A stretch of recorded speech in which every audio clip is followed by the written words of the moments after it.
हमारे बीच में सीआईटीयू के राज्य के कोषाध्यक्ष साथी विनोद भाटी जी और इस सम्मेलन में उपस्थित तमाम मिड डे मील वर्कर साथियों, सबसे पहले मैं mid day meal worker federation की ओर से, जो पूरे देश का संगठन है हमारा मिड डे मील का, उसका महासचिव होने के नाते और हमारी जो हरियाणा की जो mid day meal worker union जो रजिस्ट्रेशन नंबर 1933 है, C2 और सर्व कर्मचारी संघ से संबंधित है, उसकी ओर से और CITU हरियाणा राज्य कमेटी की ओर से आप तमाम वर्कर्स को जो आपकी 3,500 रुपए से 7,000 रुपए जो तनख्वाह हुई है, उसके लिए आपको बहुत बहुत बधाइयां हो, बहुत बहुत मुबारकबाद हो। अब ये कहीं कह रही थी लाडू लेके, बात तो ठीक बात है, ये नेताओं को ध्यान रखना चाहिए और मेरी उम्मीद है कि जब आप सम्मेलन खत्म करेंगे तो कुछ न कुछ व्यवस्थाएं मिठे की करेंगे। ये सही बात है, 7,000 रुपए जो तनख्वाह या मानदेय हमारा हुआ है वो ऐसे ही नहीं मिल गया। बहुत लड़ाइयां अपन ने पिछले 4 साल में लगातार लड़ी है और हम ये कहना चाहते हैं, ये वो हिस्सा है, हिंदुस्तान में 26 लाख के करीब मिड डे मील वर्कर हैं, हरियाणा में 32,000 के करीब मिड डे मील वर्कर हैं जो स्कूलों में बच्चों के लिए खाना बनाती हैं, जो गांव की शहर के गरीब परिवारों से काम करती हैं और लगभग 20 साल से 22 साल से, आप में से कई सारी ऐसी भी होंगी जो 18, 20 साल से काम कर रही होंगी। एक बार हाथ खड़े करियो जो 18-20 साल से। हम वो महिलाएं हैं जिन्होंने 30 पैसे प्रति बच्चा से काम शुरू किया था। ये जो योजना चलाई गई स्कूलों में, मिड डे मील योजना, बच्चों को खाना परोसना, पहले राशन बांट दिया करते थे, सुप्रीम कोर्ट का निर्णय आया खाना ताजा मिलना चाहिए, इसलिए कुक लगाई गई ताकि बच्चों को भरपूर भरपेट एक टाइम कम से कम भोजन मिल जाए, क्योंकि हमारे देश में भूखमरी है, उसकी वजह बेरोजगारी है, बेकारी है, लोग गरीब हैं, इस वजह से अपने बच्चों को अच्छे से भोजन नहीं करा पाते। तो जब कुपोषण है, बच्चों के अंदर उनकी ग्रोथ पूरी नहीं है, उनका वजन पूरा नहीं है, तो उनके लिए योजना जो शुरू की गई, उस योजना को अगर देश में कोई सफल किया है तो मैं ये कहना चाहता हूं, देश के अंदर 26 lakh mid day meal worker और हरियाणा की 32,000 वर्कर ने बच्चों को ताजा भोजन खिला के उस कुपोषण को दूर करने का गंभीर प्रयास किया। आप उसके लिए जो है आपने ये काम किया, लेकिन सरकारें जो हैं जो योजना शुरू कर दी, लेकिन उसके लिए खाना बनाने वाला चाहिए। ठीक है, ये गरीब महिलाएं हैं, आ जाओ भाई स्कूल में खाना बना दो, कोई वेतन तय नहीं किया, ठीक है, बच्चे आएंगे 30 पैसे प्रति बच्चा मिल जाएगा, छुट्टी वाले दिन कोई पैसा नहीं मिलेगा, ऐसा ही होता था ना शुरू में। तो ऐसे टाइम पर महीने में 200 रुपए, 400 रुपए, 500 रुपए तक की आमदनी होती थी। ये पुरानी वर्कर जानते हैं इस बात को, ऐसा ही होता था, कोई हमारा वेतन तय नहीं था। 2009 में पूरे देश के अंदर फेडरेशन बनाने की पहल की गई, हमारे हरियाणा के अंदर पहली मीटिंग मार्च में की गई 2009 में रोहतक के अंदर, और CITU ने यह पहलकदमी की सर्व कर्मचारी संघ के सहयोग से कि हरियाणा की मिड डे मील वर्कर, उनकी हालात खराब है, उनको मानदेय नहीं मिलता, कोई फिक्स वेतन नहीं है, मनमर्जी चलती है, इसलिए इन सबको यूनियन में जोड़ा जाए, इकट्ठे हुआ जाए। पहली मीटिंग मार्च में हुई रोहतक के अंदर, और 2009 से लेके और आज 2022 का टाइम है, उससे लेके उसका फायदा क्या हुआ, दिसंबर 2009 में हमारा जो पहले फिक्स नहीं था, दिसंबर 2009 से 1,000 रुपए फिक्स हुआ, यह पहली बार हुआ यूनियन बनने की वजह से। उससे पहले हमें कोई नहीं पूछता था क्या, कोई नहीं पूछता था। यूनियन बनी, साथ मिला सीटू का, सर्व कर्मचारी संघ का, आप सड़कों पे आए, हमने कहां का प्रोग्राम नहीं किए, कभी ब्लॉक पे गए, कभी डीसी के यहाँ गए, कभी बीओ के यहाँ गए, कभी डीओ के यहाँ गए, लगातार धरने प्रदर्शन किए, तब जाके हमारा वो वेतन 1000 फिक्स हुआ। ना केवल वेतन फिक्स हुआ, सभी स्कूलों के अंदर रसोई आई। उसके बाद से, पहले कोई रसोई नहीं थी स्कूलों में, उसके बाद से ही सिलेंडर आया, सिलेंडर से काम होगा।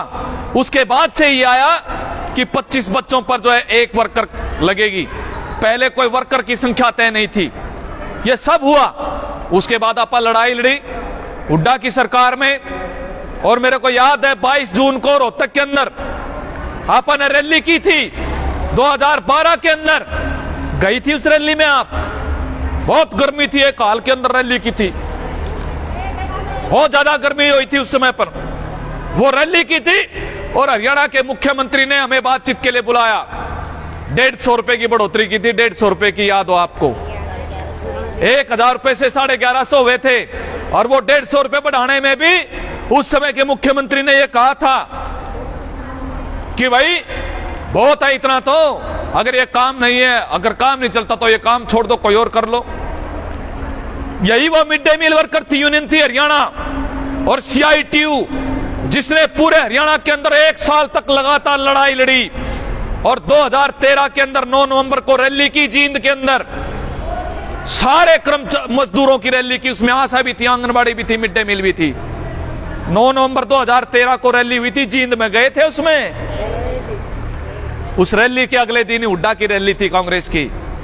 तब जाके हमारा वेतन कितना बढ़ा, हुड्डा ने अगले दिन घोषणा की 11.5 से बढ़ा के 2500 रुपए हुआ था। 2013 में यह वेतन बढ़ाया गया। फिर आपा लंबी लड़ाई लड़ी गई। पूरे हरियाणा के अंदर महंगाई बढ़ती है, हमारा वेतन उसके अनुसार बढ़ना चाहिए, कौन अपने परिवार का गुजारा कर पाएगा। और फिर 2018 में आंदोलन करते करते 2018 में पहुंचे, और 2018 की लड़ाई भी आपको याद है। पहले आशा वर्कर लड़ी, फिर आंगनवाड़ी लड़ी, और फिर आपा तो लड़ ही रहे थे। और 8 मार्च 2018 को आपको याद है, चंडीगढ़ के अंदर आपा ने रैली की थी। चंडीगढ़ में गए थे, पंचकुला इकट्ठे हो गए, चंडीगढ़ गए थे, और रात को भी वहीं बैठे रहे। रात के 11 बज गए थे। मुझे नहीं पता आप वहां थे कि नहीं थे, वहीं थे। वहां उस समय के शिक्षा मंत्री ने हमारे से रात को 11 बजे बातचीत की, और उन्होंने कहा आपकी मांगों का हल होगा। 10 दिन के बाद का टाइम दिया कि आपको वहां उस दिन के लिए बुलाया गया। हमारे इस विभाग को पंचायत के हवाले किया जा रहा था, यह भी एक मुद्दा था उस समय पर। वो लड़ाई लड़ी, और 20 मार्च 2018 को उस समय की सरकार ने 1000 रुपए की बढ़ोतरी की हमारे वेतन में। तो हमारा वेतन मानदेय जो है वो 2500 से 3500 हुआ। हम खुश नहीं थे, हम ये कहना चाहते थे कि भाई उस समय पर कम से कम 5000 रुपए तो बनता ही है हमारा, लेकिन सरकार ने 1000 ही बढ़ाया। हम मीटिंग से निकला है कि हम 1000 में खुश नहीं है, लेकिन लागू हो गया। उसी टाइम की लड़ाई थी ये, लगातार इस बीच में आपा लड़ते रहे, और लड़ने के बाद ये 4 साल लगातार धरने प्रदर्शन। और अभी नवंबर में 13 नवंबर को करनाल कौन कौन सी गई थी, हाथ खड़े करना। करनाल 13 नवंबर के, ये भी पिछले साल रैली की गई बहुत बड़ी। हमारी इस योजना को PM पोषण के नाम से, PM पोषण के नाम से बदल दिया गया। खाते बंद कर दिए गए स्कूलों के, और ऐसा संकट आया कि हो सकता है योजना बंद हो जाए। पूरे हरियाणा की हमारी मिड डे मील वर्कर वहां अपने यूनियन के नेतृत्व में इकट्ठा हुई, और इतनी बड़ी रैली जो वहां शामिल, तो उनको पता है हजारों की संख्या में कितना लंबा पूरा GT रोड जो है, पूरे GT रोड पे महिलाएं दिख रही थी। वहां जाके वहां का जो सेक्रेटरीट है उसको घेरा, और तब हमारा ये आया कि ठीक है बातचीत होगी शिक्षा मंत्री के साथ। शिक्षा मंत्री हरियाणा के साथ हमारी पिछले साल जनवरी में भी बातचीत हुई। 13 नवंबर की रैली के बाद शिक्षा मंत्री ने बातचीत के लिए बुलाया। 24 नवंबर को हमारी वार्ता हुई चंडीगढ़ के अंदर, और उन्होंने कहा हमने फाइल तैयार कर दी है। हमने पूछा फाइल कितने की तैयार की है? आज के टाइम पे न्यूनतम वेतन तो 18 और 24,000 की जरूरत है। उन्होंने कहा आप चिंता ना करो, हम कोशिश कर रहे हैं, आपका जो वर्कर का दबाव है हम कोशिश कर रहे हैं कि देखते हैं क्या होगा। लेकिन हमें पता लगा, विभाग में उन्होंने कहा आप विभाग के अधिकारियों से भी जाके मिलो। अगले दिन हम विभाग के अधिकारियों से मिले, अधिकारियों ने हमें बताया आपकी डबल वेतन की फाइल जो है वो चल रही है, चला दी गई है मंत्री के तो ये, लेकिन उसके बाद जो है कोई निर्णय नहीं आया। हमारी तनख्वाहें रुकी हुई थी कई महीनों की। फिर हमने तय किया 7 जनवरी को इसी साल शिक्षा मंत्री उनका विधानसभा क्षेत्र है यमुनानगर, वहां उस इलाके के जो जिले थे सबको इकट्ठा करके वहां पर कई हजारों की संख्या में वहां रैली की। उसके घर तक गए हम प्रदर्शन करते हुए। फिर मंत्री ने हमें बातचीत के लिए बुलाया चंडीगढ़ में, फिर हमारी बातचीत हुई। फिर उन्होंने कहा कि हम प्रक्रिया में हैं और हम कुछ मुद्दों को जरूर आपका हल करेंगे। वर्दी का भी मामला था, कई और मुद्दे भी अटके हुए थे। हमने कहा पेंशन का भी जो है, रिटायरमेंट का, और कई मुद्दे हैं जिनको सरकार को पूरा करने की आवश्यकता है, लेकिन उस समय कोई हल नहीं निकला। उसके बाद 17 और 18 जनवरी को 2 दिन के प्रदर्शन हुए पूरे हरियाणा में, पलवल में, मुझे नहीं पता हुआ कि नहीं हुआ। 2 दिन के लगातार प्रदर्शन हमने किए और फिर 8 मार्च को हड़ताल हुई। 8 मार्च को महिला दिवस के मौके पे हड़ताल की गई। पूरे देश की हड़ताल थी स्कीम वर्कर की, हम भी हड़ताल में शामिल हुए। 29 और 30 मार्च को फिर हड़ताल हुई 2 दिन की केंद्रीय ट्रेड यूनियनों के आह्वान पर।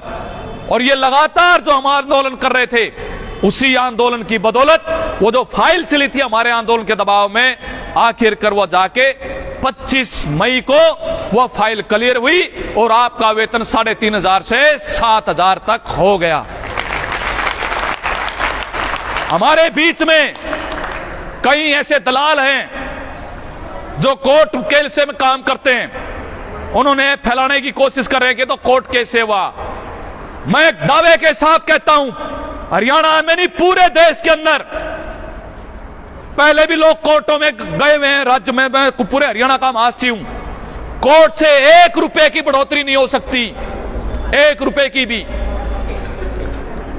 अलग अलग राज्यों में लोग दलाल आते हैं, वकील आते हैं, उनकी फीस बन जाती है, कोर्ट में जाके चक्कर कटवाते रहते हैं। अगर कहीं भी हिंदुस्तान के अंदर मिड डे मील वर्करों के वेतन में बढ़ोतरी हुई है, केवल यूनियन के दम पे हुई है, हमारी एकता के दम पे लड़ाई लड़के हासिल की है, और हरियाणा में भी अपना लड़ाई लड़के हासिल किया है। लेकिन हम ये कहना चाहते हैं, इस समय जो हालात हैं, ये सही बात है, हमारी उपलब्धि है, और ये उपलब्धि जो है इसको मानना हमें चाहिए। ये किस बात के लिए है? ये इस बात का सबूत है, अगर आप इकट्ठे होते हैं, लगातार लड़ते हैं, तो निश्चित तौर पे उसकी हमें उसका रिजल्ट मिलता है, उसका परिणाम मिलता है। कहीं हमारी जो वर्कर, मुझे लगता है कई दिनों बाद आई होंगी आज यहां, कई दिनों बाद दर्शन दिए होंगे उन्होंने। वो सोचती होंगी कोई बात नहीं, होना तो कुछ नहीं। किसी ने सोचा था डबल हो जाएगा? बताओ, किसी ने सोचा था? अभी तक वेतन जो बढ़ा वो कभी 150 रुपए बढ़ा, फिर 1400 रुपए बढ़ा, फिर 1000 रुपए बढ़ा, अब की बार सीधा डबल हो गया। ये आपकी मेहनत की बदौलत, आपकी लड़ाइयों की बदौलत, और CIT सर्व कर्मचारी संघ का झंडा जो रहा है उसकी बदौलत है। इससे हमें विश्वास लेना चाहिए कि आप 7,000 ले सकते हैं तो आप 18,000 भी ले सकते हैं। अब काम करते हैं, हम काम के दम पे लेते हैं। आज महंगाई इतनी ज्यादा है, और हमारे देश की जो सरकार है, हमारी जो प्रदेश की जो सरकार है, बीजेपी की सरकार है, वो हमारे साथ जो व्यवहार करती रही है, आज महंगाई इतनी बढ़ गई। अगर सच पूछे तो 3,500 में जो सामान 2018 में आता था, आज वो 7,000 में नहीं आता। सही बात है ना यार? जितना 3,500 में सामान आप खरीद लिया करते 4 साल पहले, उतना ही सामान मुश्किल से आता है 7,000 में, क्योंकि महंगाई इतनी बढ़ गई। महंगाई जो इतनी बढ़ गई कि तेल की कीमत डबल हो गई। अरे 90-95 रुपए लीटर आता था तेल, आज 180-70 के भाव होगा। सारी चीजों के दाम बढ़ गए। कायदे से तो यो 7,000 भी 3.5 के बराबर है 18 वाले के, है ना? इसलिए सवाल यह है कि अब हमारे ऊपर इतने काम के तो दबाव है। सुबह आओगे आप, अब कहा जा रहा है स्कूल जिस टाइम खुलता है उससे 15 मिनट पहले आपको गेट आपको खोलना आके, और जब स्कूल की छुट्टी होगी तब हमें जाना है। हम ये कहना चाहते हैं सरकार को, केंद्र की सरकार हो चाहे हरियाणा की सरकार हो बीजेपी की, भाई हम 8 घंटे की ड्यूटी देने के लिए तैयार, सभी बच्चों के लिए खाना बनाने के लिए तैयार, 12वीं क्लास तक के बच्चों के लिए आप जो है व्यवस्था करो, सब बच्चों को खिलाओ खाना, और वर्कर की भर्ती करो, और 8 घंटे के 24,000 वेतन दो। आप 8 घंटे काम करने के लिए तैयार, काम करने के लिए तैयार हैं। अगर सरकार करवाना चाहती है, हम स्कूल में 8 घंटे मास्टरों से भी ज्यादा रहेंगे, लेकिन हम जी नहीं चुराएंगे, हम काम करेंगे। लेकिन सरकार जो है ये जो बेगार करवाना चाहती है हमारे से कि आप काम करते रहो, आप राशन भी बनाएंगे, आप राशन भी बांटेंगे, आप बर्तन भी साफ करेंगे, काम तो है ये हमारा। लेकिन सवाल ये है कि वो जो स्कूल में हमारे से जो बेगार ली जाती है, आपको गेट खोलना बंद करना है, आपको सफाई करनी है, आपको जो है वो जो घास साफ करना है, आपको पेड़ों की छटाई करनी है, और तो और किसी स्कूल में अगर चिनाई का काम है, उसमें ईंट पकड़ाने का काम, मसाला पकड़ाने का काम, ये करते हैं कि नहीं करते हैं? बहुत सारी जगह पर कर रहे हैं ना ये काम, हमारा काम नहीं है, लेकिन हमारे से मजबूरी में बेगार की जा रही है। हम ये कहना चाहते हैं कि काम जो है हमारा है मिड डे मील का, मिड डे मील के अलावा कोई भी काम अगर करवाया जाएगा उसका विरोध होगा, उसके लिए पैसा 24,000 दे दो, 8 घंटे काम करने के लिए आप तैयार बैठे हैं। लेकिन कोई टीचर जो है और लिखित में एक लिखित में मांग रहे हैं, लिखित में मांगने का मामला क्या है? हमने डीओ से लिखवा के दिया है, मिड डे मील वर्कर का काम है, अगर कहीं पे राशन बनता है तो राशन को साफ करना, राशन को बनाना, जिन बर्तनों में खाना तैयार किया उसको साफ करना, उसके बाद इन्होंने बाद में बर्तन भी मंगवा लिए बच्चों के लिए, उसकी भी कहते हैं वो साफ करना, और कोई काम नहीं है हमारा। लेकिन यहां तो जितने तरह के काम है, मास्टरों के काम, उनके खाना बनाने के काम, चाय बनाने के काम, साफ सफाई तक के काम, ये हमने प्रधानमंत्री जी को वहां संसद पर जब आप गए दिल्ली के अंदर, वहां भी हमने उनसे कहा कि आपकी जो प्राइमरी स्कूल है, प्राइमरी स्कूल में कोई सफाई वाला नहीं पटा, कोई आपने जो है माली नहीं लगा रखा, कोई पानी भरने वाला नहीं लगा रखा। इतनी भारी समस्याएं हैं मिड डे मील वर्करों को, ईंधन टाइम पे नहीं आता, गैस सिलेंडर नहीं मिलता। आज गैस सिलेंडर की कीमत कितनी हो गई स्कूलों के अंदर, कैसे बनाएंगे वहां पर राशन? आपको जो पानी इतनी दूर से भर के लेके आना पड़ता है, जो किचन है उस किचन में कोई बैठने